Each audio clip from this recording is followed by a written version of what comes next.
ഇന്ന ഹാദദ്ദീൻ യബ്ലുഗു മാ ബലഗൽ ലൈലു വന്നഹാർ. രാവും പകലും എവിടെയൊക്കെയുണ്ടോ സൂര്യോദയവും സൂര്യാസ്തമയവും ഉള്ളത് അവിടെയൊക്കെ എന്റെ ഉമ്മത്തികളെത്തും.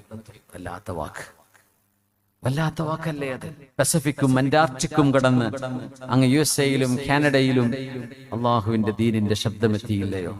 അന്തസ്സിൽ അള്ളാഹുവിന്റെ ദീനനുസരിച്ച് ജീവിക്കുന്ന ആളുകളില്ലേ അവിടെ? എല്ലാവിധ സ്വാതന്ത്ര്യത്തിന്റെയും ഇടയിൽ അവര് അള്ളാഹുവിനെ വഴിപ്പെട്ട് ജീവിക്കുക. വേണമെങ്കിൽ അടിച്ചു പൊളിക്കാം, വേണ്ട എന്ന് ചിന്തിക്കുന്ന യുവതലമുറ, ചെറുപ്പക്കാർ ഇരുന്ന് കരയും. അവർ ഹബീബിനെ കുറിച്ച് പറഞ്ഞു കൊടുക്കാൻ അത്രയ്ക്ക് ഈമാനുള്ളവർ ഇന്ന് വെസ്റ്റിൽ ജീവിക്കുന്നുണ്ട്.